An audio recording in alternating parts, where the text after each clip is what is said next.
de gravar? Já coloquei gravar. Isso aí. Então, bom dia a todos. Sejam todos bem-vindos a essa nossa terceira etapa de formação online. Tá?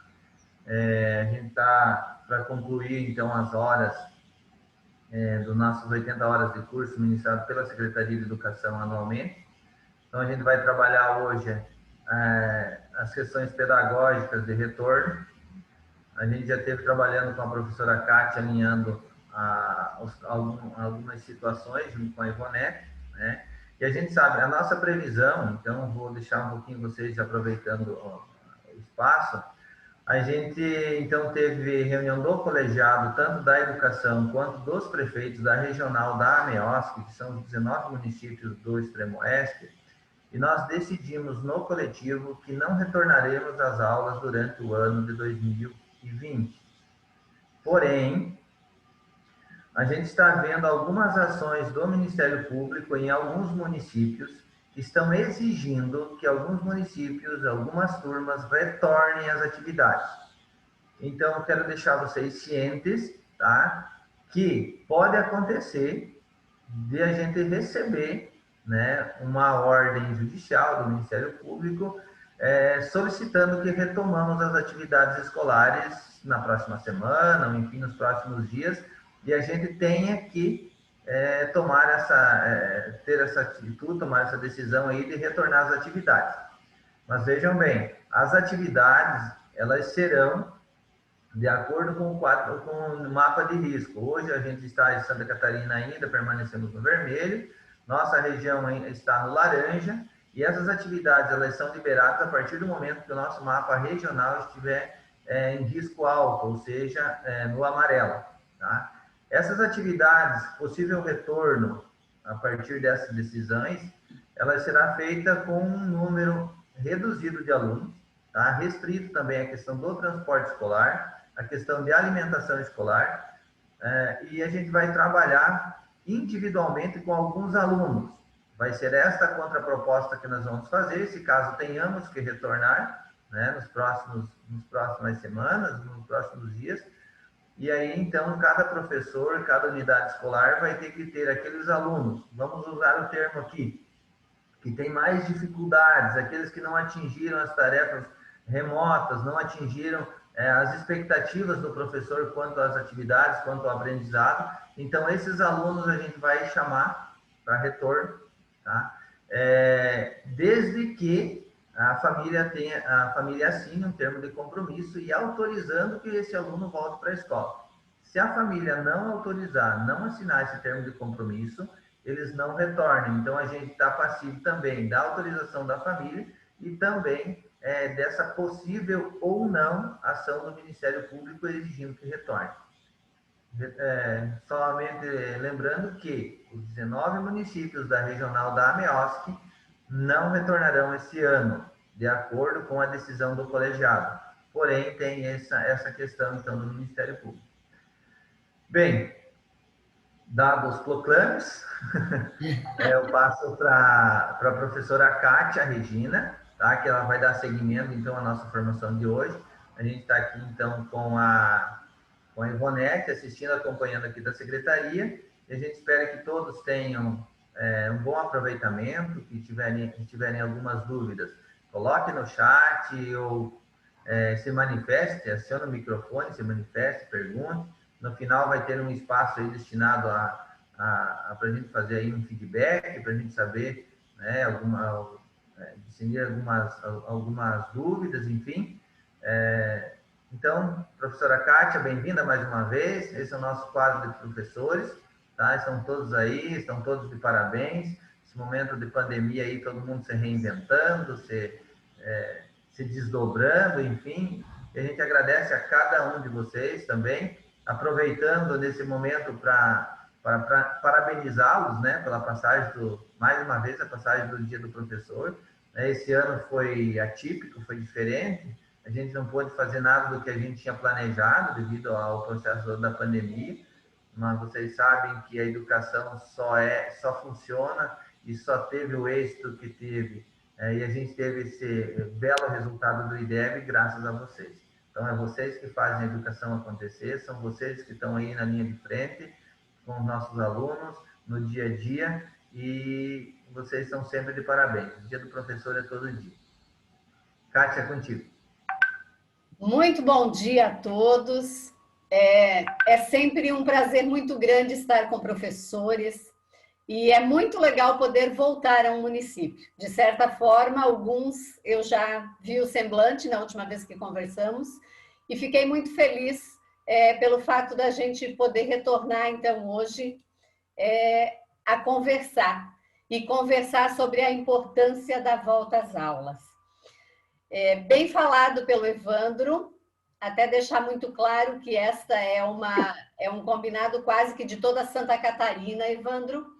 Não são só os municípios aí da tua região, mas a grande maioria do estado, exceto as escolas particulares, que estão fazendo um pouco de pressão para voltar, né? Onde os riscos estão altos, a vigilância, né? A Defesa Civil tem entendido que não é o momento de retornar. Até por conta do percentual exagerado de pessoas que vão se movimentar com o retorno às aulas. Em Santa Catarina, 25% da população se movimenta com o retorno às aulas. Seja o pai que leva o filho, seja, enfim, todo o aparato, todos os profissionais, todo mundo. Então, é realmente bem sério. Eu confesso para vocês também que acredito que ainda estamos no laranja, né? Ainda não estamos no amarelo, e que não está se falando muito sobre por conta até do período eleitoral. Eu acredito que ainda temos que ficar atentos. Me preocupa muito nesse feriado que aconteceu, por exemplo, as pessoas já estão, parece que pararam com o distanciamento por conta própria. Então, a gente convém lembrar que foi muito acertada a decisão da MEUSC, no sentido de que ainda é muito importante cuidar, porque nós não temos vacina. Porém, nós precisamos estar muito alinhados e muito afinados nesse retorno no que diz respeito ao pedagógico. E eu achei muito assertiva a escolha do secretário Evandro, no sentido da gente conversar sobre este retorno pedagógico. O plano, tanto o estadual, o Plancom, né, Edu, estadual e municipal, já tem muito clara as definições do transporte, da alimentação escolar, de todas as medidas sanitárias a serem tomadas, porém, é importante dizer que a educação precisa pensar pedagogicamente o retorno, né? Nós já tínhamos desafios, e muitos desafios enfrentados antes, como já falamos, e teremos certamente muito mais desafios pedagógicos. Por quê? Porque todo este período longe da escola provocou, sim, efeitos adversos nos estudantes e também nos professores. Se a gente imaginar que os nossos professores também estão enfrentando efeitos emocionais, físicos, cognitivos, né? Não será um retorno em que em uma semana, 2, a gente estabiliza a situação. Será um retorno em que a gente precisará saber que demorará um tempo devido até que tudo isso seja suprimido ou seja pelo menos equilibrado. Também cabe a gente pensar hoje, nesta manhã, sobre a importância de ações setoriais. A educação sozinha não vai dar conta de voltar com resultados positivos. Nós precisaremos do apoio constante da área da saúde, da assistência social, enfim, de todos os setores possíveis a fazerem com que este retorno seja efetivo e seja um retorno saudável e seja um retorno que tenha devolutivas pedagógicas positivas, né? O impacto emocional dos estudantes e dos educadores talvez seja o que há de mais sério a enfrentar. Porque se a gente pensar, as nossas crianças ficavam em casa um mês, 45 dias, e agora elas ficaram em casa praticamente um ano, né? Até se o retorno de fato for em fevereiro ou em janeiro, depende como vai avançar a questão a questão sanitária, provavelmente vai ser fevereiro, né? Até porque os professores têm direito a férias também, apesar de estarem em casa, estão todos em função, então é muito provável que o retorno seja em fevereiro. Muitos vão voltar com receios, com medos, com tudo isso a se pensar. E também temos que cuidar de um elevado risco de abandono e evasão. Tanto é que já estamos pensando, né, enquanto educação, nas buscas ativas. Porque nós já tínhamos adolescentes que não estavam mais muito afim de vir para a escola. E se a gente analisar, ficar em casa para alguns foi positivo. Tem alguns que ficaram felizes em estar em casa. Então, as estratégias de volta têm que pensar nisso também. Eu sei que vocês já leram, sei que muitos de vocês já fizeram a formação, mas gostaria só de evidenciar que são 8 as diretrizes que estão no plano, que estão muito bem escritas e que até assusta um pouco a gente imaginar em transpor elas para a prática. Tem algumas coisas, por exemplo, o transporte escolar. O transporte escolar é uma questão que realmente preocupa muito, porque envolve recursos financeiros, e se a gente tiver que trazer uma parte dos alunos num dia, outra parte no outro, e tiver que passar pelas mesmas comunidades mais do que uma vez por dia, então, enfim, vai envolver um cuidado muito grande, vai envolver uma medição de temperatura antes de entrar nesse ônibus, vai envolver um cuidado na entrada da escola, e assim por diante. Então, só para enfatizar, eu sei que vocês já têm este entendimento, mas a gente tem as diretrizes sanitárias, que são indispensáveis, as sanitárias de alimentação e de transporte, né? Além das sanitárias do prédio, do espaço físico, nós temos cuidados com a alimentação, cuidados com o transporte. As pedagógicas, que são as quais falaremos hoje com um pouco mais de propriedade, a gestão de pessoas. Existe todo um trabalho sendo feito pela Secretaria de Educação em relação à gestão de pessoas. As pessoas precisam ter os devidos cuidados, saberem como se cuidar, e também precisam ser analisadas e tratadas como funcionárias que são, né? Então, existem muitas questões envolvidas na gestão de pessoas. A diretriz da comunicação e da informação. Agora, de posse do plano municipal pronto, o secretário Evandro me disse que já está em fase de agora fazer os decretos, né? E aprovar todos os planos que foram feitos. Muitos de vocês fizeram parte das comissões. Agora precisamos dar publicidade, comunicar, informar, fazer com que toda a comunidade escolar tenha ciência dos protocolos de retorno, principalmente porque os pais vão ter que admitir esse retorno. Então, se eles tiverem estas informações e forem muito bem comunicados sobre como será o retorno, é importante que eles assinem o retorno tendo segurança de que faremos o melhor possível. A capacitação e o treinamento, esse encontro de hoje já faz parte da diretriz de capacitação, né? Já é um momento em que a gente vai pensar com mais atenção a questão pedagógica. E também a diretriz de finanças. Essas duas últimas, elas foram inseridas no primeiro plano estadual, elas não estavam presentes. Aí se entendeu que o quê? Que é indispensável capacitar e que também tem que saber de onde que vai sair o recurso para que este plano se efetive. São ótimas as ideias, mas dependem também de dinheiro. A gente sabe que tem recursos próprios a serem investidos, alguns recursos vieram para o município e tem também o PDDE, que as escolas vão ter que direcionar uma parte dele para que sejam adquiridos, né? Luvas, máscaras, tapetes, enfim, totens, álcool e tudo mais que for necessário.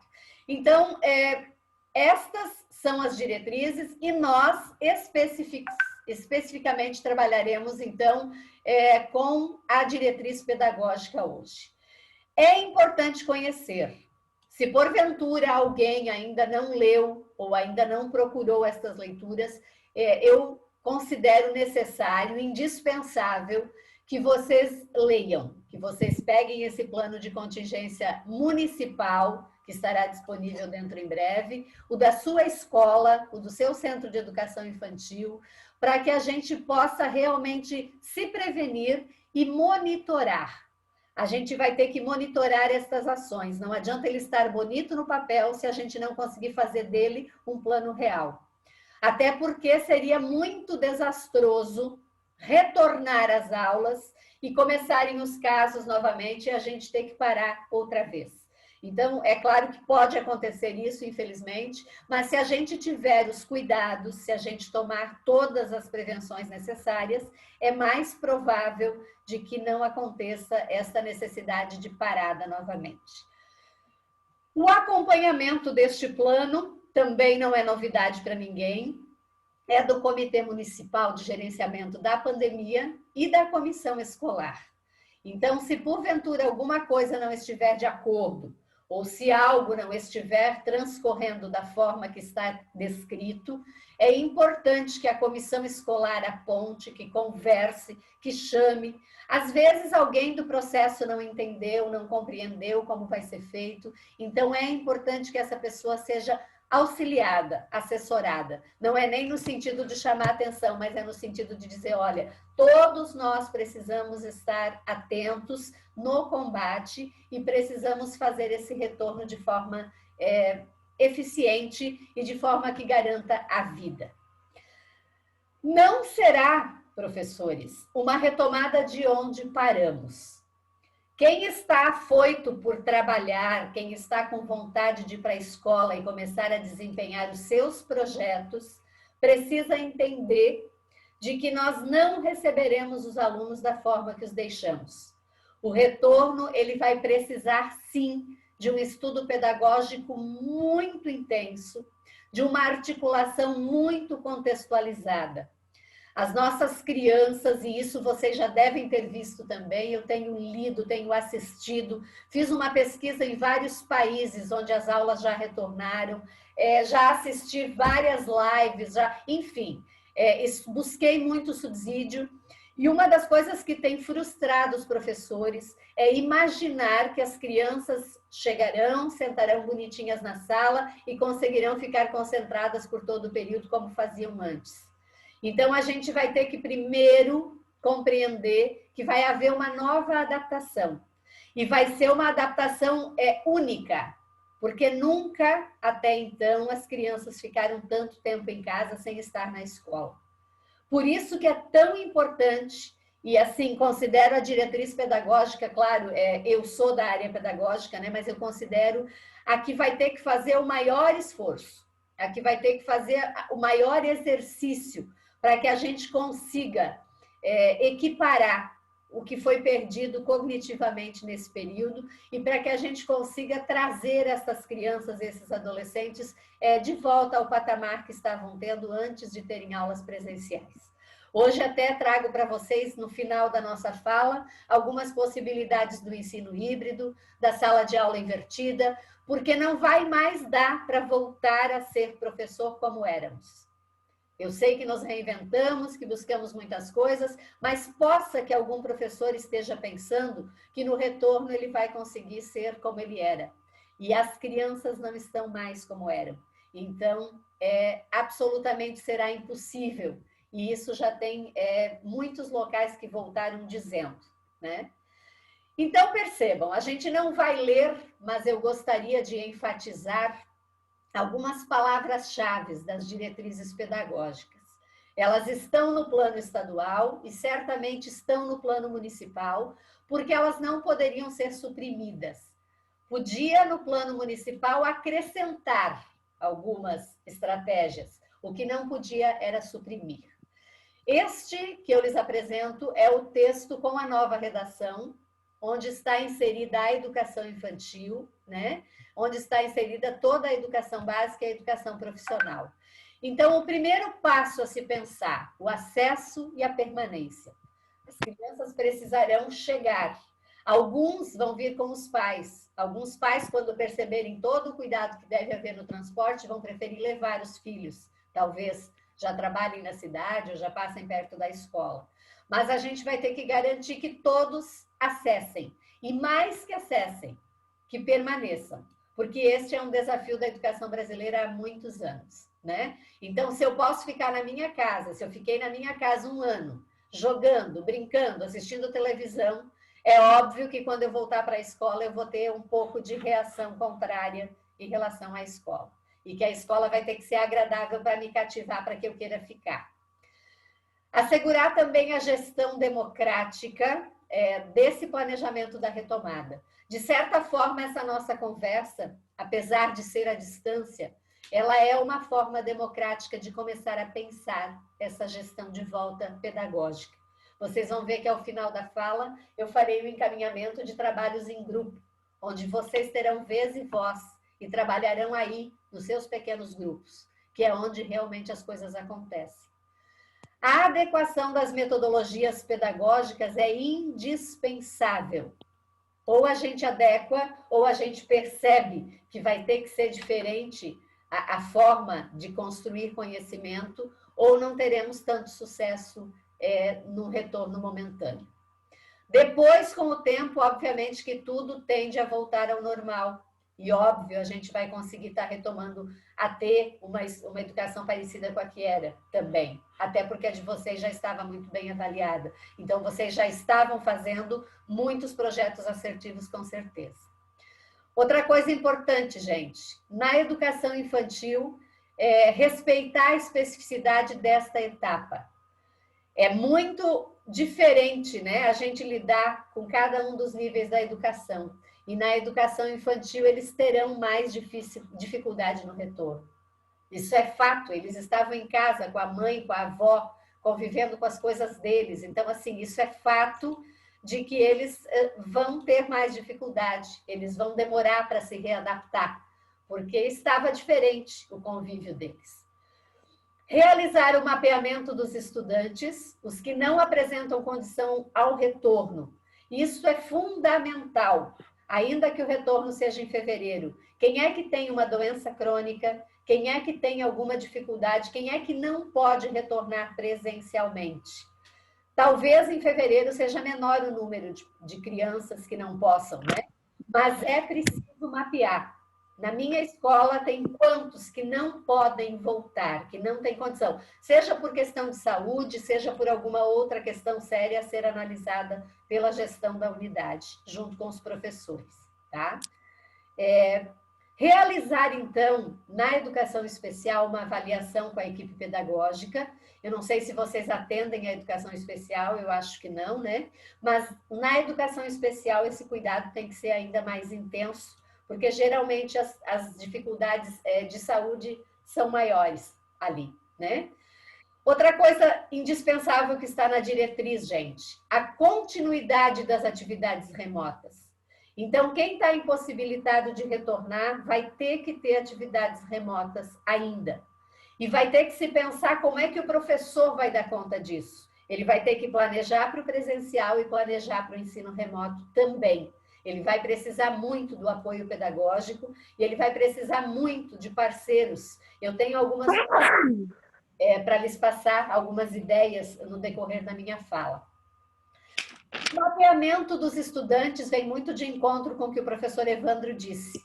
Nós tivemos alunos que não fizeram as atividades, né, durante o período de pandemia. Alguns por dificuldade pedagógica, outros porque faltou um adulto mediador em casa que acompanhasse, outros porque não tiveram vontade. Não necessariamente os que têm mais dificuldade cognitiva foram os que não fizeram as atividades. Então, tem que se mapear. Quem é que não teve acesso? Quem é que durante esse período não conseguiu realizar o que estava proposto? Parece meio injusto, né? Mas é o conceito da equidade.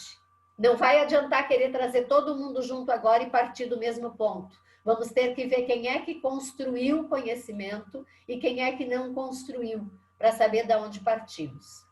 Outra coisa, assegurar as atividades não presenciais para quem não pode retornar. Temos que assegurar que quem não pode retornar tem acesso. Orientar também aos estudantes que não retornarem às presenciais, né, para que cumpram as do regime do não presencial. Porque mesmo quem voltar presencial vai ter que ter uma parte à distância que é o ensino híbrido. eles não vão poder vir todos os dias da semana, né? Eles não vão poder, nós não atenderemos uma turma de 30 alunos todos os dias, nós vamos ter que atender com capacidade reduzida. Então, se eles não vierem todos os dias, o dia que eles não vierem, eles vão ter que ter alguma atividade em casa. Orientar para que sejam elaboradas, então, as normas de autonomia para pais e responsáveis para exercer a escolha, que foi o que o professor Evandro já disse. Se optar por ficar em casa, vai ter que optar por fazer as atividades. Então, assim, o Ministério Público já está agindo nesse sentido. Eu não posso optar que o meu filho fique em casa e eu não faça as atividades. Eu não faça o que é proposto. Então, se eu optar por o meu filho ficar em casa, eu, enquanto família, preciso me comprometer de que vou colaborar e de que vou dar as devolutivas para a escola do que o meu filho vai produzir.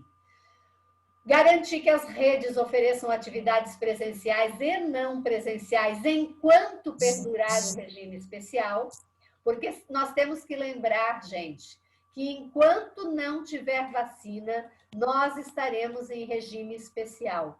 Mesmo voltando, nós ainda não estaremos normais. Talvez demore um mês, 2, 3, talvez demore meio ano, talvez em março a gente tenha a felicidade dessa vacina surgir. Mas nós estaremos em regime especial enquanto não voltar, né? Enquanto a vacina não for aprovada e testada. Orientar, então, pela obrigatoriedade das atividades. Quem não participou presencialmente vai ter que fazer as atividades, né? A busca ativa, ela é um trabalho da gestão que precisa do apoio do professor. Precisamos ver quem vai voltar, quem não vai voltar, e onde é que eles estão, e eles precisam voltar. A LDB continua valendo, né? O ensino é obrigatório, se ele não for presencial, mas ele é obrigatório. O apoio pedagógico, o professor Evandro bem colocou que talvez o Ministério Público acione, né? E voltando, talvez a gente tenha que voltar com essa modalidade de apoio, fazer esse mapeamento de quem precisa e trazer estes. E isso é indispensável, porque isso vai auxiliar com que a gente consiga trazer isso ao mesmo patamar. Né? Divulgar amplamente para toda a comunidade quais são as estratégias pedagógicas. Hoje a gente dá um pontapé inicial no sentido de traçar as metas pedagógicas. Depois que elas estiverem definidas, precisa de divulgação, precisa que todos os pais saibam muito bem como, né, como será feito, qual será a forma. Outra coisa importante que a diretriz está trazendo, ampliar o acesso à internet. Então, talvez tenham que ser medidas com toda a prefeitura, com todas as áreas, não dependa só da educação dar conta disso, mas a gente tem que ampliar as tecnologias, né? A escola precisa se adequar a isso, se porventura não estejam adequadas ainda, e estabelecer um planejamento organizacional e pedagógico adaptativo. Não adianta pensar que esse plano vai ser o mesmo plano do início ao fim. Ele vai ser um plano de retomada que tem que estar sendo sempre reestudado para ser inserido ou suprimido algumas coisas dali. Então, é importante que a gente respeite as determinações sanitárias e vá adequando pedagogicamente conforme a necessidade. Prever também a necessidade do apoio psicossocial. Vai ter crianças que precisarão desse apoio, seria de um psicólogo, seria, né, enfim, desse apoio psicossocial de uma assistente social, de uma equipe. Eu não sei se vocês têm uma equipe ou se vocês reportam a uma pessoa em especial, mas assim, tem que pensar, a criança vai precisar, a família pode precisar e também os professores. Porque somos todos humanos e todos passando por isso. Ah, mas isso é bobeira. Não necessariamente, gente. Nem todo mundo está agindo e aceitando e entendendo esta pandemia da mesma forma. Então, esse apoio psicossocial é necessário. Falar dessa parte inicial, ainda na diretriz fala sobre o calendário, né? O calendário escolar, que agora provavelmente já está sendo pensado pela Secretaria de Educação. Esse calendário, ele precisa validar tudo o que vocês já fizeram, vocês já têm horas trabalhadas, né? E esse cômputo dessas horas, através dos registros, ele tem que ser validado. Tem que observar as diretrizes sanitárias. Se a gente voltar a trabalhar e voltar para uma matriz vermelha, voltar para uma matriz laranja, né? Só voltaremos quando estiver amarelo. Mas se aumentar o número de casos, é necessário mexer no calendário de novo, fechar as escolas de novo. Então, isso tem que estar claro também. Não é pensar que voltamos e está acabado. A gente depende da matriz sanitária, depende de como está, né, o adiantamento dessa doença, tá? Envolver a comunidade escolar na reestruturação do calendário e no quadro de horários, tem que estar muito claro para as famílias. Vamos voltar desta forma, vai ser 2 dias na semana, vai ser como vai ser, os pais têm que ter muito claro isso, né? Toda a comunidade escolar tem que ter muito claro. Temos que evidenciar também o esforço na reestruturação para estabelecer o recesso e as férias. Eu volto a dizer, os professores estavam trabalhando, né? Estamos todos trabalhando, então temos direito a férias e a recesso. É claro que se precisar intensificar um pouco e tiver que alterar o período, ou deixar isso mais para o final do ano, quiserem começar em janeiro, isso pode ser pensado, né? Mas tem os direitos dos funcionários que têm que ser respeitados também. Vejam que é um grande quebra-cabeça esse retorno. A gente tem que respeitar o aluno, tem que respeitar o profissional, tem que respeitar a família. É uma situação que demanda de muito planejamento. Adotar, caso necessário, novas estruturas de organização escolar. A LDB prevê a possibilidade de ciclos, né? Nós estamos organizados em anos, primeiro, segundo, terceiro, quarto, quinto, até o 9º ano. A LDB prevê a possibilidade de ciclos, e talvez para a gente aproveitar pedagogicamente esse ano de 2021, a gente tenha que trabalhar 2020 e 2021 junto. E talvez a gente tenha que adequar a estrutura baseado no que a lei permite. Isso tem que ser pensado pelo Conselho de Educação, isso tem que ser aprovado através de parecer, de resolução, para que a gente não faça coisas que não tenham amparo legal, que não esteja escrito e que não nos dê o respaldo. Agora, é óbvio que uma criança que não fez o primeiro ano presencial, ela precisa que a professora do 2º ano entenda que vai ter que trabalhar o primeiro e o 2º junto. É óbvio que uma criança que não fez o 4º ano presencial, o 5º ano presencial, o professor do 6º vai ter que ter sensibilidade de saber que ele vai para o 6º sem ter feito o 5º presencial. Então, vai depender de todos nós também esta sensibilidade de saber que estamos recebendo uma criança, um adolescente que não fez todo o ano presencialmente. Da mesma forma, a educação infantil. Tem crianças que não fizeram o pré-2 e que vão para o 1º ano sem alguns conceitos básicos que não deu tempo de construir. Então, a professora do 1º ano vai ter que também entender que ela estará trabalhando com o pré-2. E assim por diante, cada um com um pouco de sensibilidade para que a gente dê conta disso, né? Em respeito à organização curricular, tudo que eu estou falando aqui, gente, não são impressões, é o que está escrito no plano estadual, é o que está escrito no plano municipal e é o que é uma base legal. Então, eu estou fazendo alguns floreios, emitindo algumas opiniões, mas estou partindo do que está na lei, do que está na resolução, do que está no plano, né? Garantir o planejamento da avaliação formativa e diagnóstica, mais especificamente a organização curricular que nós trabalharemos nessa conversa de hoje, né? Então, assim, temos que ter um planejamento da avaliação formativa e diagnóstica. Esse diagnóstico nós vamos falar dele amplamente hoje de manhã, tá? Adequar os critérios de promoção dos estudantes. Imaginem que a gente vai avaliar eles, né? E temos que tomar decisões com medidas que minimizem a evasão e o abandono e a retenção. Então, pensem bem, o aluno não teve condição de ter aula presencial esse ano. Não é culpa dele, não é culpa nossa, não é culpa da gestão. É justo reprová-lo? Será que é justo para aquele que não teve a condição de um adulto em casa que sentasse com ele minimamente para fazer a tarefa?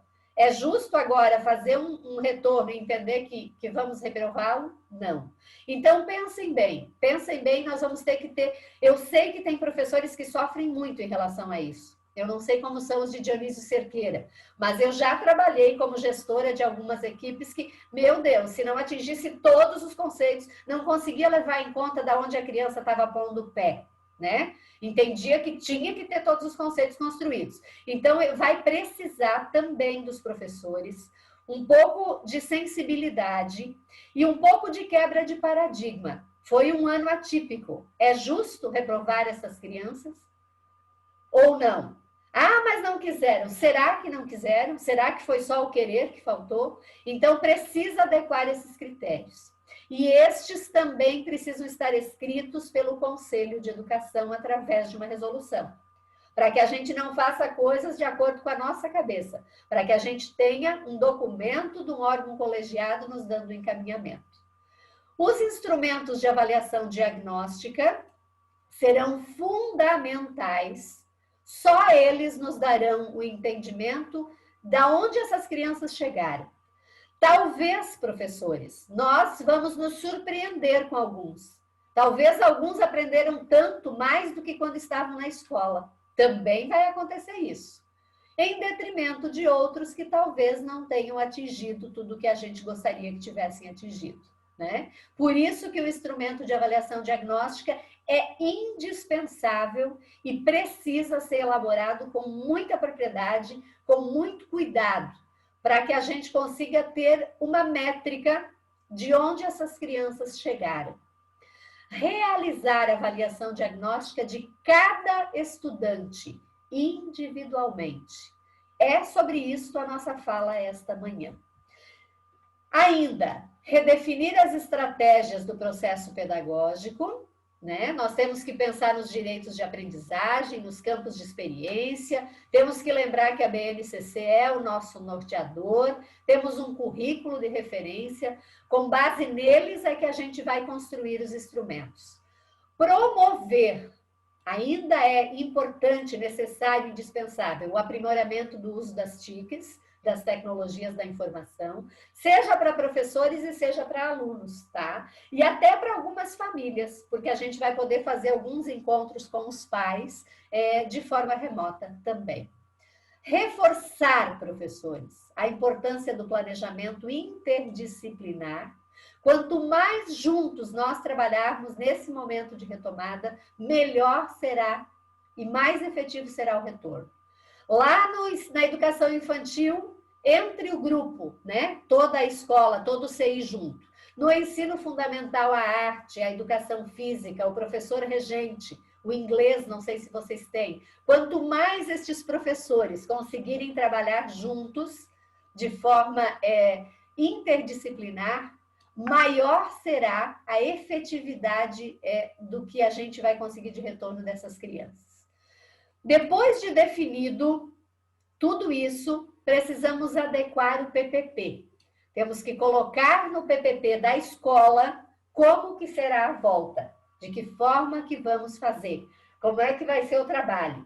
Então, não esqueçam, o Conselho de Educação como norteador e o PPP como documento norteador das práticas da escola.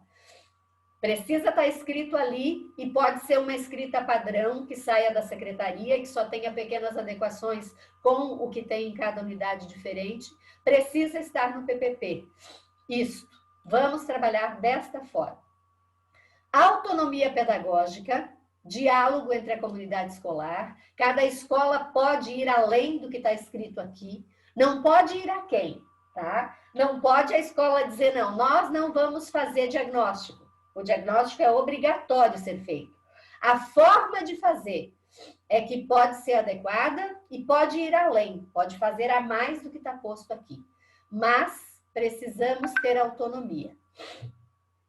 Depois de diagnóstico feito, recuperação de aprendizagem. Precisamos fazer com que o que foi perdido seja buscado novamente, né?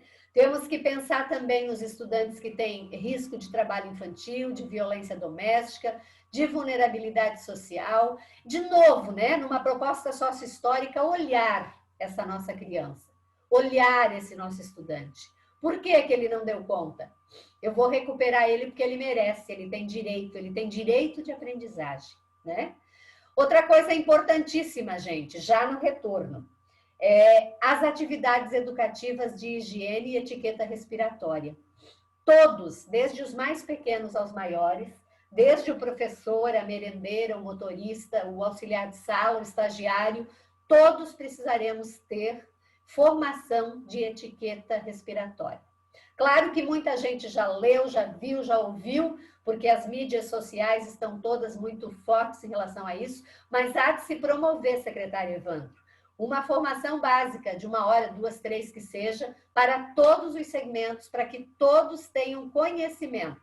Até porque tem gente que só usa máscara porque tem alguém olhando. Até porque tem gente que só usa álcool gel se tem alguém olhando. A gente vai ter que internalizar como etiqueta respiratória, né? Vai ter que, como uma forma educativa de ser. A nossa criança vai nos olhar. O jeito que a gente vai lidar, eles vão aprender conosco. Se a gente acha que não precisa, ou que não deve, ou que a gente vai dificultar o processo, tá? As estratégias de prevenção ao Covid e estimular os estudantes, os servidores, todos, para que sejam multiplicadores desta prevenção, para que a criança leve para casa estas informações e que ele transforme lá na família, para aquelas famílias que não estão levando isso tão a sério. Sobre a formação continuada, não vou me alongar, mas é preciso promover essa formação. Várias paradas depois do retorno, vários momentos de avaliação, vários momentos de perceber como estamos indo pelo caminho, não estamos, o que dá para retomar. Então, assim, a formação continuada do ano que vem, ela vai ter que ser uma formação continuada muito enfática, uma formação continuada que pare muitas vezes para ver se estamos no caminho certo. E isso só se faz ouvindo a comunidade escolar, ouvindo as pessoas. De posse, então, desta conversa inicial, né? Essa conversa inicial, basicamente, lendo e dizendo para vocês o que estava escrito no plano, eu gostaria de conversar, de agora por diante, nas linhas mestras de ação de retorno. Né? Então, assim, o que basicamente nós precisamos agora materializar para voltar pedagogicamente? E por que é bom estar fazendo isso agora, no mês de novembro? Porque dá tempo, em novembro e dezembro, a gente deixar esse plano bem alinhado, bem feito, bem escrito. Vamos ter que nos reunir, obviamente, vamos ter, é modo de dizer, né? Vocês vão ter que se reunir. Eu espero que essa nossa conversa de hoje seja a mola propulsora de vocês realmente sentarem juntos e conseguirem colocar no papel o que é necessário. Isso, professores, se faz colocando a mão na massa. Eu estou fazendo uma provocação aqui, uma conversa inicial, quero mobilizá-los para, né? Mais do que vocês já estejam. Mas quem vai de fato escrever, colocar no papel, são vocês em pequenos grupos. Aí vocês vão ter que pensar em que estratégias vão utilizar. Se vão trabalhar por escola, por série, por faixa etária, por turmas, enfim. Esses instrumentais, eles precisam ser construídos por vocês, que conhecem o currículo, que conhecem o desenrolar do trabalho, que sabem como é que foi o trabalho este ano. Então, nós falaremos de formação, adaptação, avaliação diagnóstica, adequações curriculares, ensino híbrido e sala de aula invertida como uma possibilidade necessária para o retorno e o apoio pedagógico. São 6 elementos que são intrinsecamente ligados com um retorno pedagógico eficiente. Se quisermos voltar fazendo diferença pedagógica na vida dos nossos alunos, precisamos lançar mão destes norteadores. Da formação já falamos. A formação ela precisa ser para crianças e alunos, professores e famílias. Professores que eu digo todos os profissionais, né? Aqui nós estamos falando do pedagógico, então eu puxei mais para o campo dos professores. Mas a formação ela vai ter que ser para todos. Começando à distância, de repente, depois, com o adiantar do ano, vai ser possível fazer algumas presenciais. Isso o professor Evandro, quer dizer, temos uma alternância, né? Não sei se mantém o mesmo professor Evandro, mas, enfim, quem estiver à frente da gestão precisa pensar essa formação como uma pérola para o ano de 2021. Ela vai ser indispensável. Adaptação. Adaptar-se é preciso. Não adianta lamentar, não adianta dizer, ah, mas era assim, mas era assado. Nós estamos diante de um novo contexto. Nós temos que adaptar a nossa criança, o nosso aluno, o nosso adolescente, para ele voltar para uma escola presencial. 21 dias demora para criar um hábito, gente. Se eu quero ter um hábito de andar, de emagrecer, de comer, 21 dias para o hábito começar a se criar. Vocês imaginem o que fazem 6, 7 meses sem o hábito da escola presencial. Eles perderam, né? Eles perderam a condição de vir todos os dias para a escola. Nós vamos demorar minimamente um mês até que se retome isso. Com alguns será mais rápido, com outros será mais demorado. Então, a adaptação, ela precisa ser pensada com projetos agradáveis. Nós precisamos pensar que eles vão querer o quê? Conversar, eles vão querer rir, eles vão querer trocar ideias, eles vão querer muitas coisas antes de sentar e escrever e copiar. Tem muita coisa a ser feita nesse retorno, tem muita coisa a ser construída, né? Precisamos de um programa intensivo de recuperação, orientados pela avaliação diagnóstica. Então, nós vamos adaptá-los e começar o processo de avaliação diagnóstica. Só assim vai ser possível superar ou minimizar a defasagem de aprendizado, que aconteceu nesse período de suspensão, né?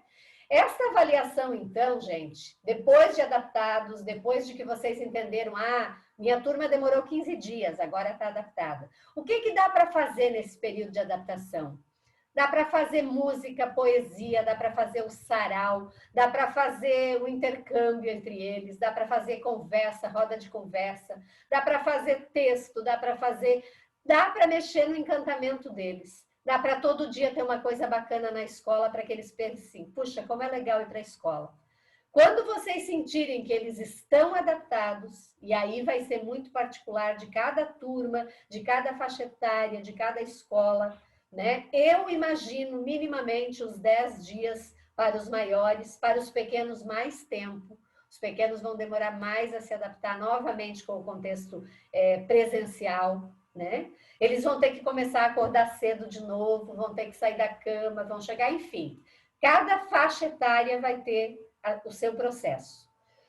Depois de adaptados, partimos para a avaliação diagnóstica.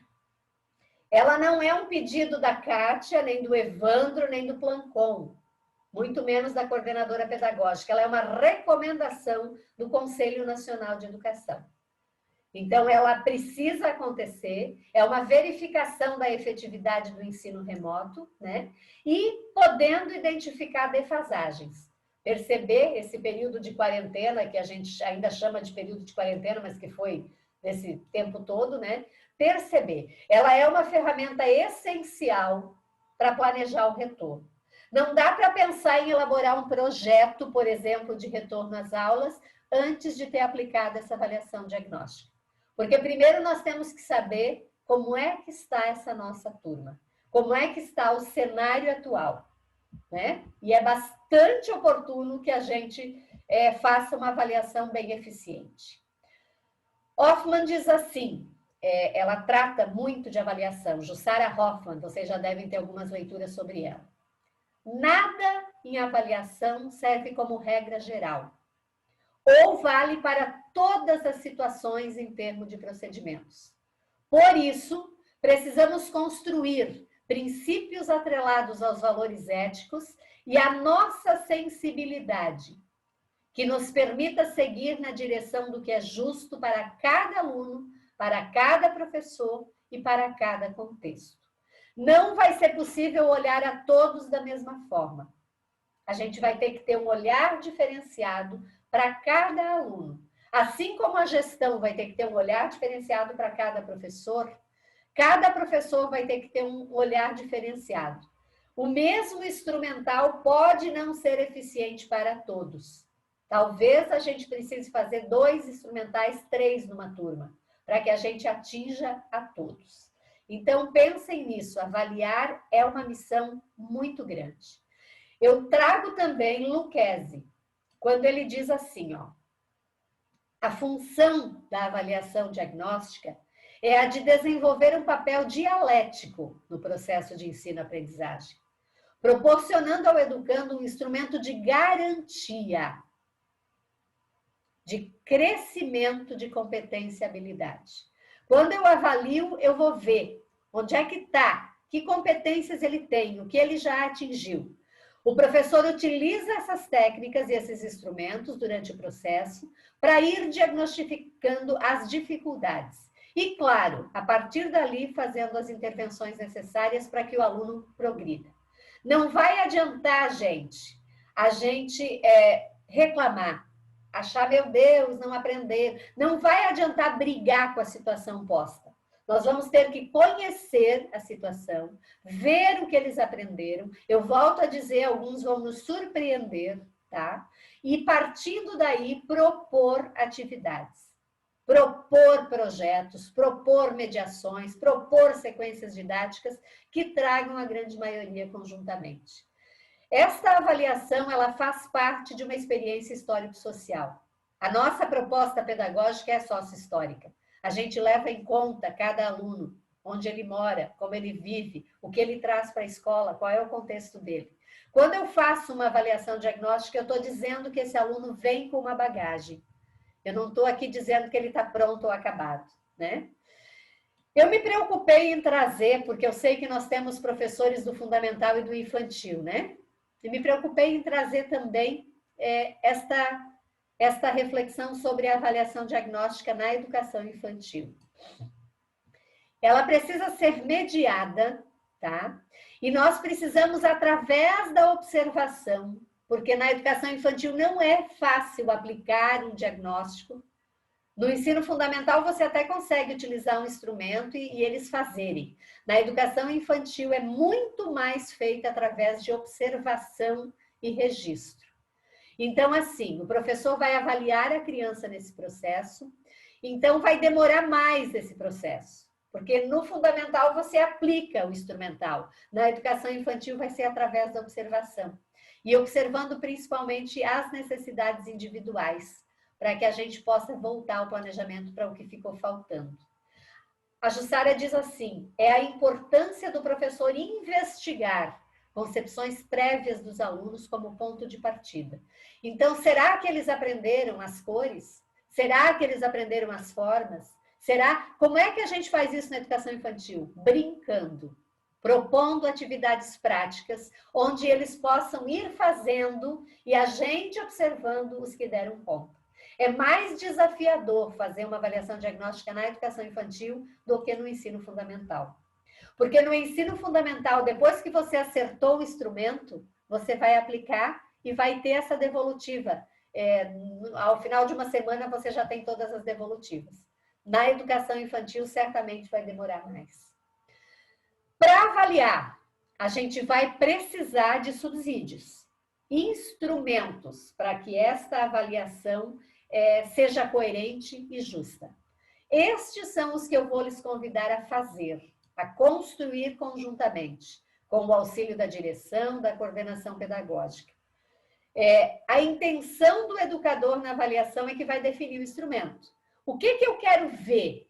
O que eu quero perceber se ele aprendeu? Eu sou uma professora do segundo ano, por exemplo. O que uma turma de segundo ano deveria ter aprendido? Partindo daí, eu vou construir o instrumento. Opa, conseguiram dar conta disso, não conseguiram daquilo. Claro que numa turma de 20 crianças, talvez 4 ou 5 não consigam, como já não conseguiam antes. Mas a gente vai ter que trabalhar com a grande maioria e vai ter que proporcionar atividades para todos individualmente depois, para trazer a grande maioria também. O instrumento vai nos dar a devolutiva do que a grande maioria atingiu, né? Mas as propostas terão que ser individuais.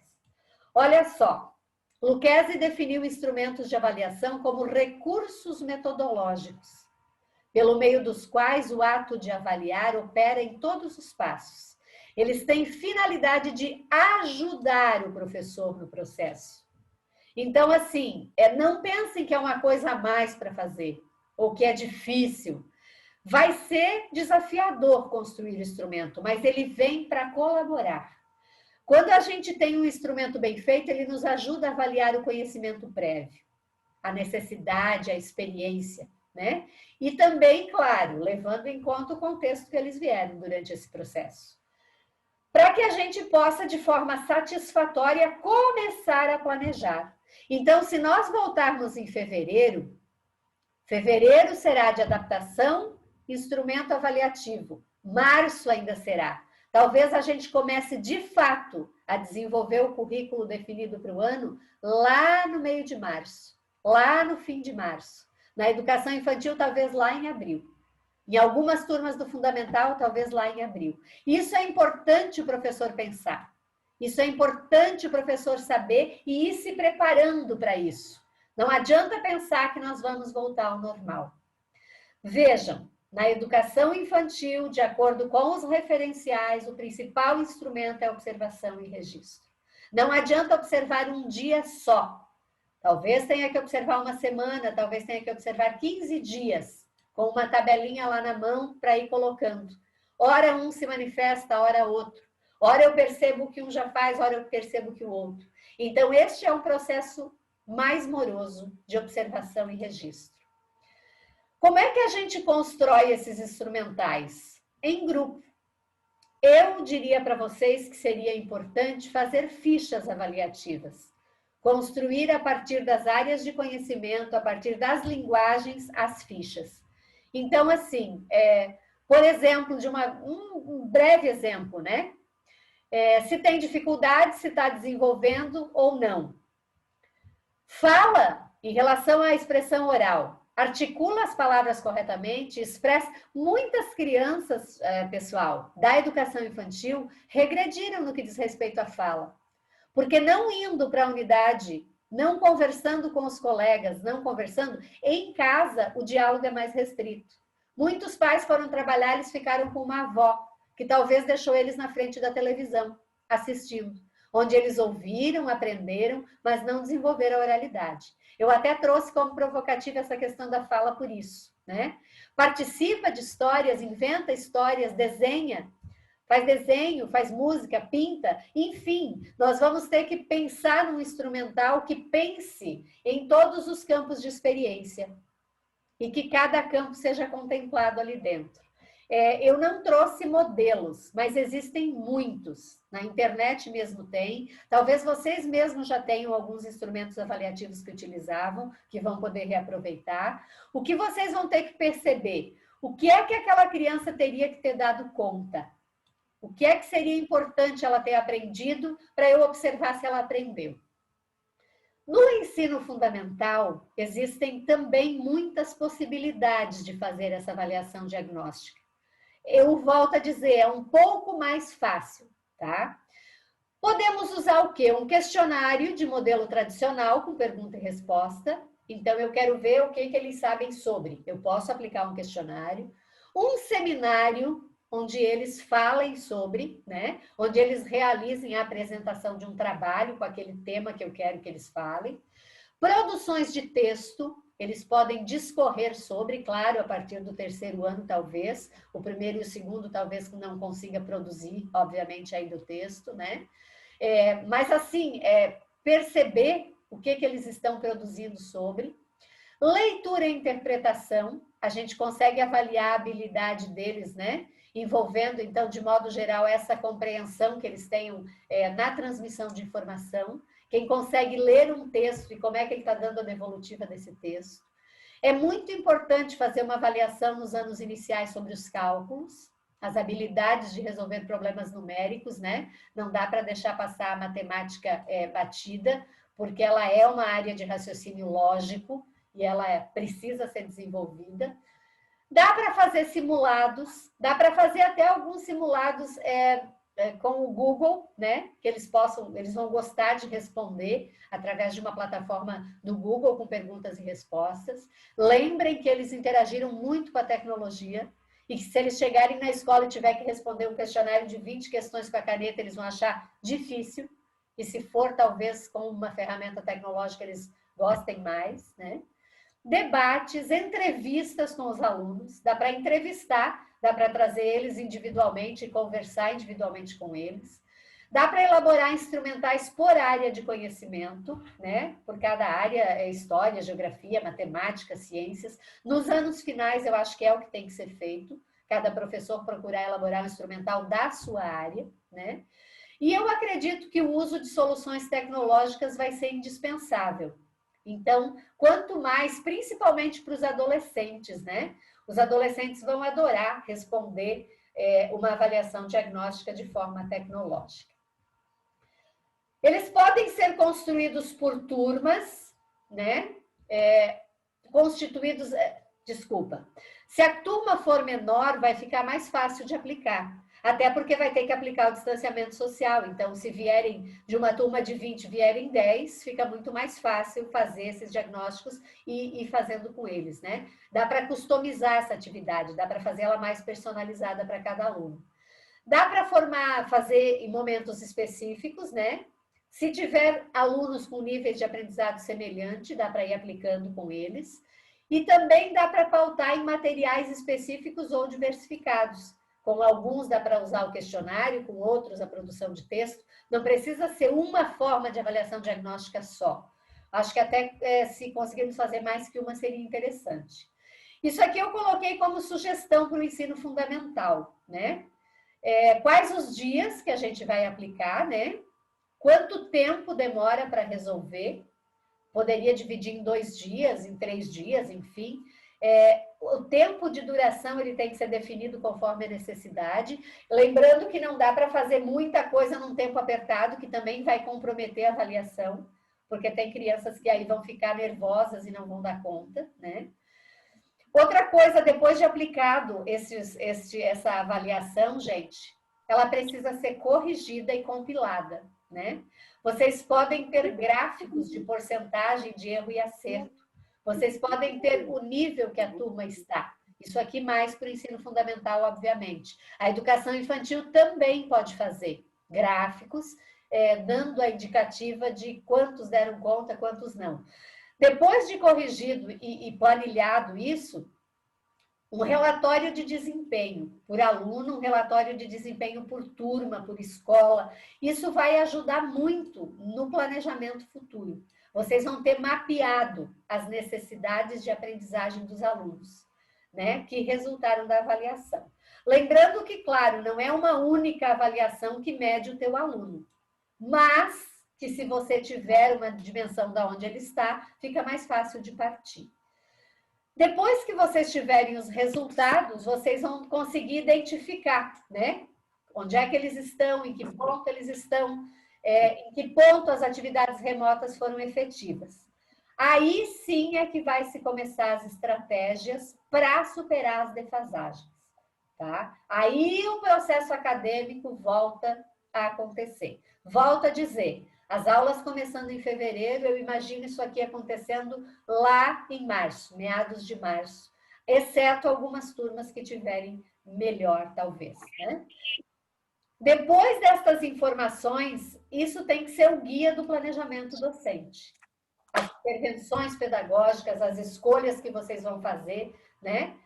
Os pontos fortes, os pontos fracos, aonde que vocês vão pautar o trabalho de vocês. E também as abordagens, né? Com cada aluno, porque daí vocês vão conseguir fazer um progresso individual. Eu sugiro que depois que vocês tenham essa devolutiva, vocês chamem a família ou devolvam essa informação para a família. A família precisa saber muito claramente como é que vocês receberam essas crianças. Porque lá no final de 2021, vocês têm registro. E o pai e a mãe não vão dizer que vocês não desempenharam bem o papel. Vocês vão ter claro como é que vocês começaram e vão poder lá no final de 2021 observar o que é que melhorou, o que é que construiu, o que é que avançou.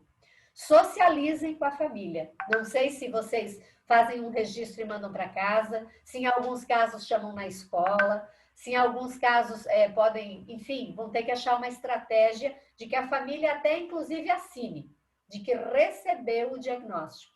A família está ciente de que o seu filho estava nessa condição.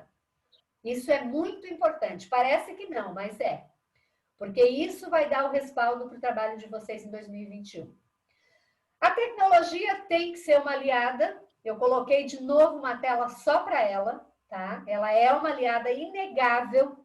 Depois da pandemia, não tem mais como vocês não se utilizarem dela, né? Tem muitas ferramentas tecnológicas interessantes, tá? Para possibilitar, então, que as crianças possam fazer uma parte do ensino híbrido e também para que eles gostem e se sintam animados, né, em fazer as propostas de vocês. Também precisa ser muito pensada para os docentes. Uma formação tecnológica para os docentes é fundamental. Quais são os novos caminhos que a legislação e que os pensadores estão apontando para o ensino fundamental? Temos dois conceitos, temos vários. Eu elenquei dois, porque a nossa conversa também não vai tomar tanto tempo assim, né? Mas dois eu quero lhes provocar a pensar, a ler mais. Quem já tem leituras, que bom. Seria as metodologias ativas da sala de aula invertida e do ensino híbrido. São duas metodologias que teremos que lançar mão, tá? Porque depois que a gente fez a avaliação, a gente vai ter que lançar mão das possibilidades de fazer diferente, fazer mais, fazer melhor. Basicamente, o que é o ensino híbrido? Uma parte do ensino feito presencialmente e uma parte do ensino feito à distância. Já tem gente falando ensino híbrido na educação infantil, já tem leituras, já tem muita leitura interessante sobre. É a melhor forma? Não. Bom seria voltar ao presencial. Lembrem que nós estamos num momento em que não estamos totalmente de volta. Então, temos que unir esse modelo, né? De modo que a escola possa ensinar num ambiente presencial tradicional, né? Na sala, e com o modo tecnológico.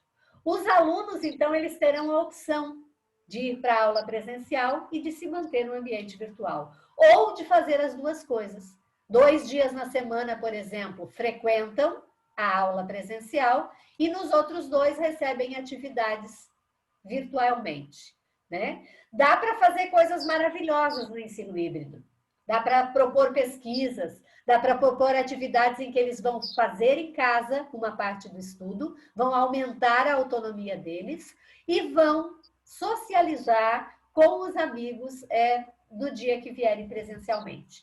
Tem muito a se estudar sobre ensino híbrido. Daria certamente uma conversa, gente, daria uma formação só sobre isso. Até sugiro, professor Evandro, trazer alguém para trabalhar só isso. Porque ele combina essas ferramentas, ele combina o ambiente, né, presencial e o ambiente tecnológico. A ferramenta digital e os debates, as orientações que são presenciais. As pesquisas de campo, que são à distância, e a leitura e os exercícios que podem ser presenciais. Então, assim, ele traz o ensino híbrido uma possibilidade do aluno ser protagonista. Não cabe mais aquele aluno que só executa atividades. Nós temos que superar isso, nós temos que partir para o momento que o aluno começa sozinho, em alguma escala, né, a construir o seu conhecimento. Claro, sempre monitorado por um mediador experiente, que tenha um bom planejamento e que saiba o que está fazendo. Porque vai ter que ser planejado o que ele vai fazer presencial e o que ele vai fazer à distância. É uma modalidade que veio para ficar, tá, gente? Ele tem se mostrado como o futuro.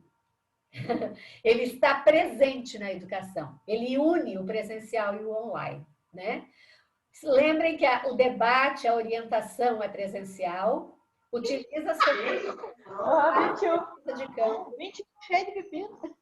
Não é de verdade, no vidrão, assim, cheio de pepino. 21. Vocês não gostam do ensino híbrido? 23, acho que é 23. Leitura e exercício. E mais que menos de 25. Então, pesquisa. Às vezes a gente acha a cara. Esta modalidade, ela precisa ser entendida como uma possibilidade. E a sala de aula invertida? Vocês já ouviram falar sobre ela? Nesta sala de aula invertida, que também é uma metodologia ativa, O aluno Oi, Evandro. é o ator principal. É ele que consegue dar o rumo ao conhecimento. Muitas escolas modernas e muitas escolas que estão tendo bons desempenhos já estão utilizando a sala de aula invertida. Os alunos pesquisam sobre o assunto, fazem todas as pesquisas, e quando ele chega na escola, ele já tem um conteúdo aprendido e ele troca ideias e sana dúvidas com o professor. É parecido com o ensino híbrido, mas é mais focado na questão da pesquisa. Os estudantes, então, de forma autônoma, eles começam a ficar mais ativos. É claro que ela é possível nos anos do ensino fundamental e com os maiores, né? Nós não vamos conseguir fazer uma sala invertida eficiente, talvez, com uma criança de 3 anos. Com os de 5 já tem possibilidade, né? Com a ajuda da família. Só que ela é mais voltada aos maiores, né? Ao ensino fundamental. Como é que funciona, então, para quem ainda não tem leitura sobre? O estudante se prepara estudando para atividade em sala. No antes, é presencial o primeiro momento. No durante, ele pratica os conceitos aprendidos, ele pratica, ele experiencia, ele experimenta. E depois ele volta para a sala, revisa o conteúdo e expõe o que ele aprendeu. Então, nada mais é do que a prática, a teoria e a prática de mãos dadas. É interessante, dá para usar essa possibilidade no retorno, de forma muito eficiente. Quais são os benefícios que os pensadores estão vendo sobre ela? Essa sala ela favorece o protagonismo, ela desenvolve habilidades, tem alunos que conseguem desenvolver mais quando eles estão pesquisando do que ouvindo simplesmente o professor. Ela otimiza o tempo de professores e alunos, e nós vamos ter que otimizar. Nós vamos ter que fazer conteúdos de 2 anos em 1 ano só. Então, nós vamos ter que ter uma parte à distância.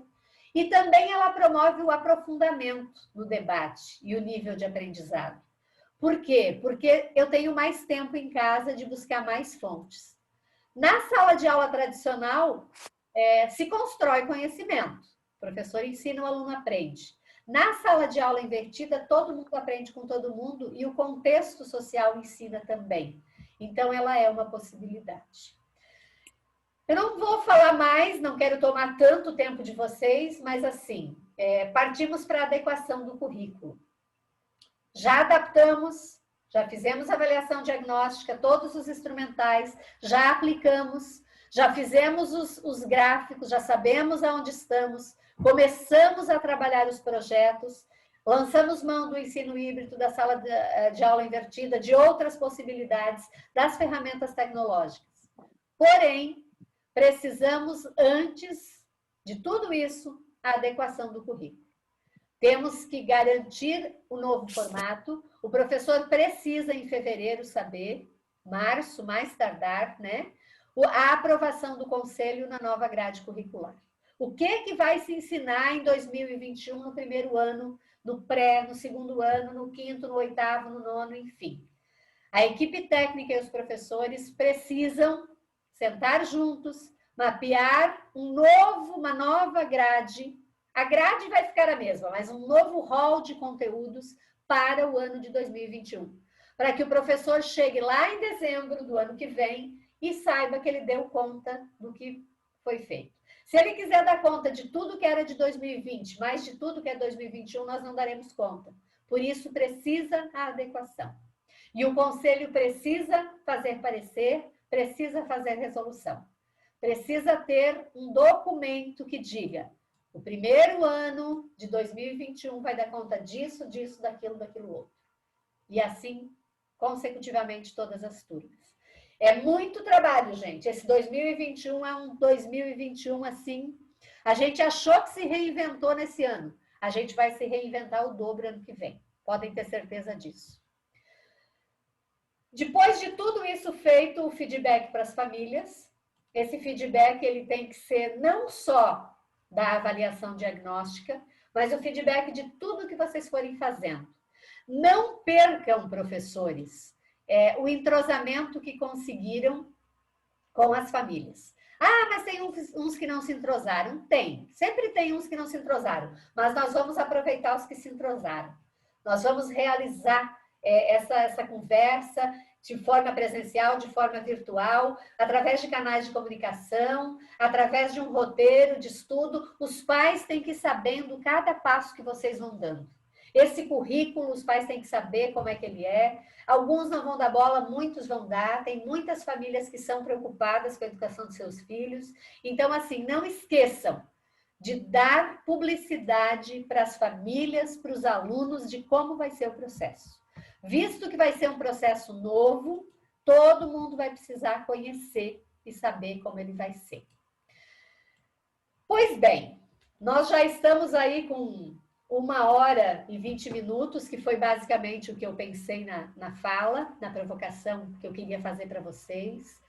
Eu gostaria de ter provocado algumas reflexões. Eu sei que eu trouxe trabalho, eu sei que vocês vão pensar, meu Deus, quanta coisa, mas é um norteador, foi o que o professor Evandro me pediu. Ele disse, Kátia, nós vamos pensar na diretriz pedagógica como um norte, né? Da onde que vamos partir? Então, eu pensei nisso. E pensei que a gente tem que colocar a mão na massa agora, e até depois da minha fala vou devolver a palavra para o Evandro e para a coordenadora pedagógica, porque a gente vai ter que formar, sim, grupos de estudo para elaborar os instrumentais, tá? Ela não quer falar, eu acho. Mas o Evandro fala, né, Evandro? Então, assim, ó, vocês vão ter que, entre vocês, pensarem.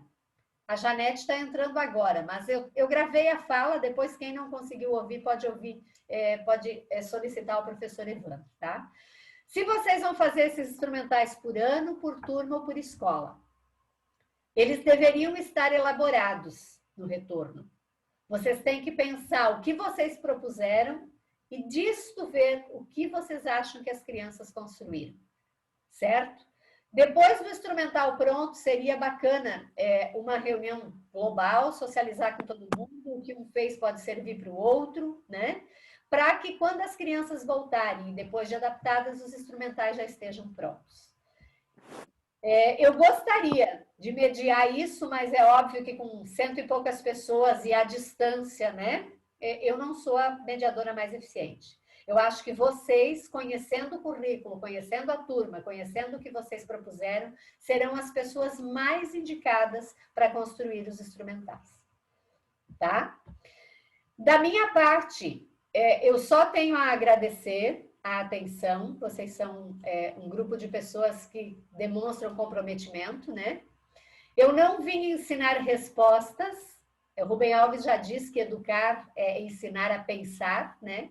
Eu espero que esta nossa conversa tenha provocado reflexões. Até gostaria de um feedback através do chat, se valeu, se complicou mais ainda, se ajudou.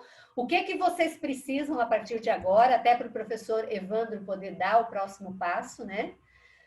E a gente está aqui num desafio tremendo de criar um momento novo, né? Criar homens e mulheres capazes de fazer coisas novas. Vai ter que ser novo, vai ter que ser diferente. Eu desejo a todos vocês, professores, fé, boa vontade, determinação e coragem. Coragem de voltar, coragem de saber que de algum ponto nós temos que começar. Procurei fazer uma fala que lhes dê uma bússola, né? Um norteador. Eu sei que tem entre vocês gente que tem criatividade para fazer muito melhor do que as coisas que eu propus. Estas pessoas têm que somar no grupo. Essas pessoas precisam ajudar. Nós precisamos de todas as mãos dadas nesse momento para conseguir retornar e para que pedagogicamente a gente vença essa batalha. Agradeço a atenção, agradeço o respeito, agradeço a participação de todos. Gostaria de um feedback, para mim é importante, tá? Eu tenho esta conversa, estou fazendo em vários municípios, e acho que ela é assertiva, mas numa dessa não tenha sido, né? Mas gostaria. Eu estou vendo aqui, ó, nas perguntas, a questão da educação física, que o professor Alisson pergunta. Realmente, professor, realmente a educação física ela é uma grande interrogação. Só que ela vai ser uma grande aliada. Ao invés de conceitos da disciplina, você vai poder ser a pessoa que vai envolver esses alunos a brincar, a correr, a participar, a competir obviamente, respeitando as questões de segurança, mas assim, para que eles se sintam felizes na escola de novo. Depois disso, você pensa nos conceitos da disciplina. Eu acredito que a educação física, no período de adaptação, vai ser fundamental. Por isso que eu coloquei que precisa ser de forma interdisciplinar, né? Que precisa estar muito afinado o professor das específicas com o professor regente. Se tiver mais alguma pergunta, me disponho a responder. Gostaria das impressões de vocês e agradeço. Retorno a palavra para você, professor Evandro. Muitíssimo obrigado por me conceder, né, a escuta dos teus professores e por estar com vocês. Um abraço. Oi, Kátia. A gente que agradece a tua participação. Acredito que alguém que tiver alguma dúvida, alguma coisa, pode pôr no chat ou abrir o microfone. E eu vou passar para a Ivonete agora, que ela quer dar uma palavrinha.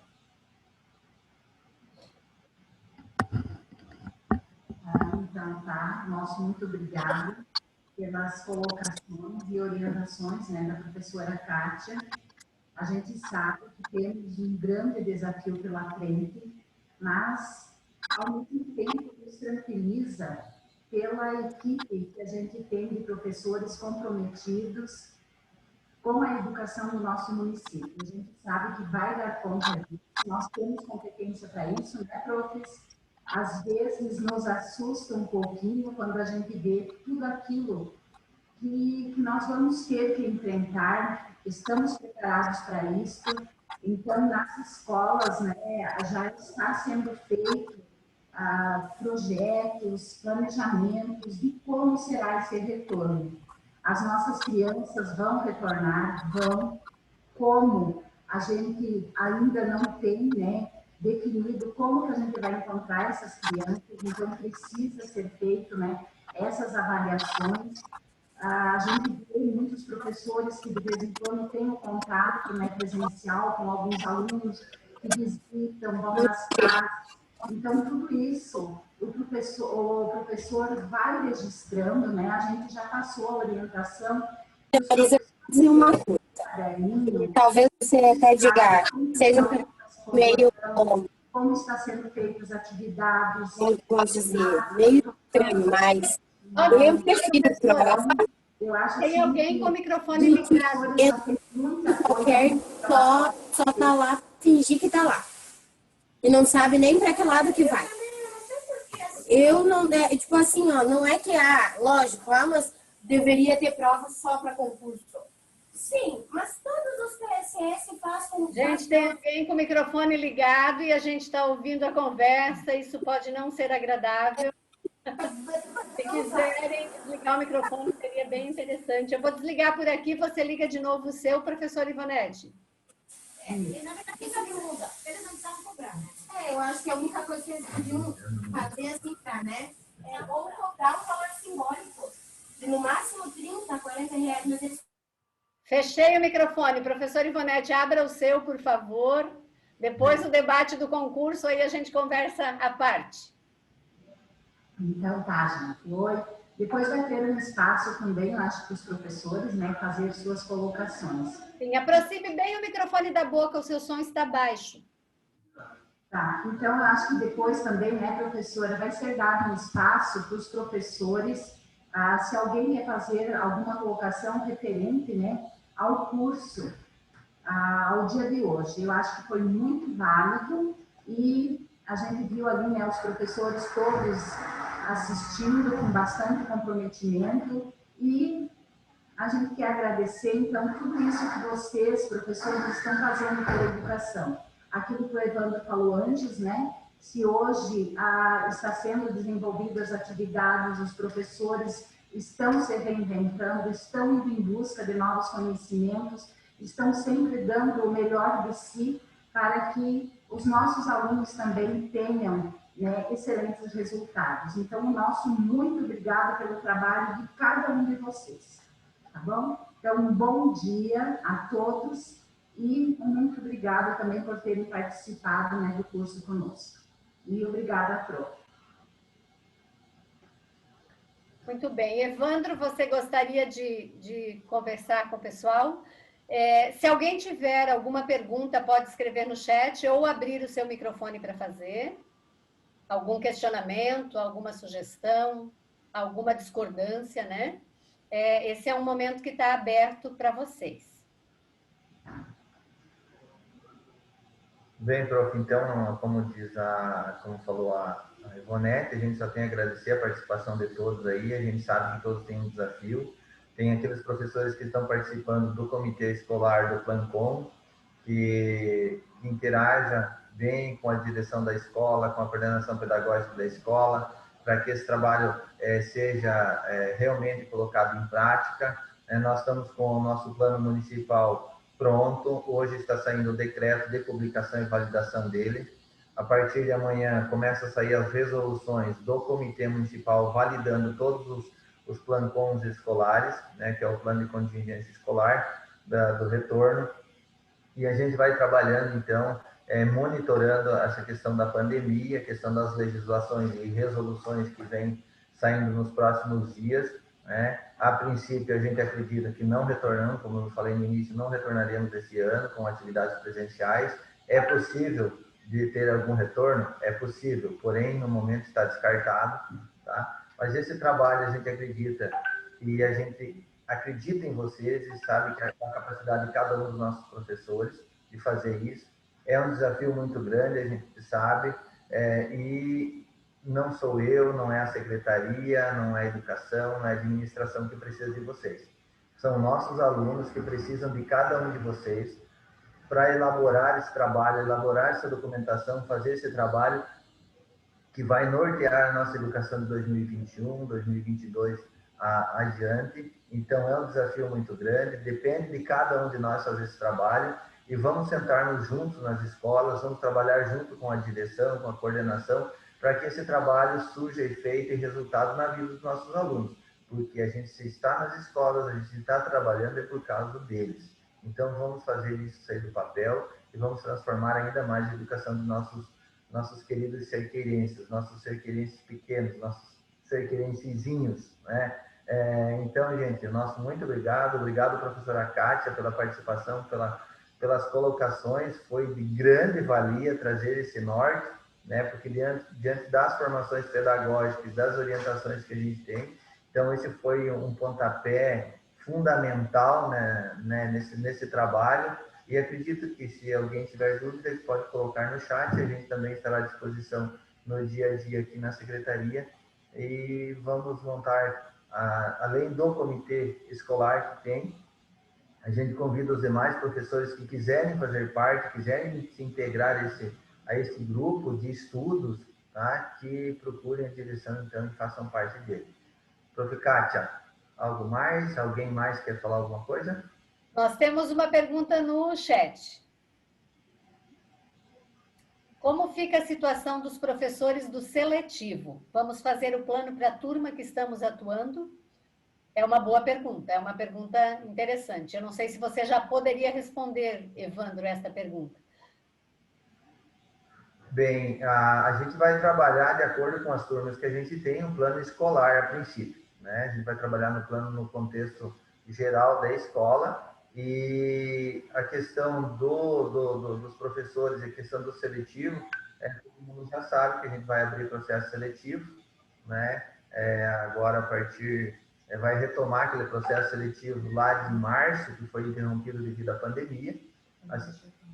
Então, a gente vai retornar ele para o processo seletivo em janeiro, tá, pessoal? Então, todos fiquem atentos ao sistema aí, quem é professora CT, que vai abrir as inscrições, então, agora, acredito que em dezembro. Bom, a partir do momento que nós voltarmos ao mapa amarelo da região da Meosp. Até, professor Evandro, ventilou-se a possibilidade, claro, se estivesse escrito no edital, dos professores ficarem, ampliarem o contrato.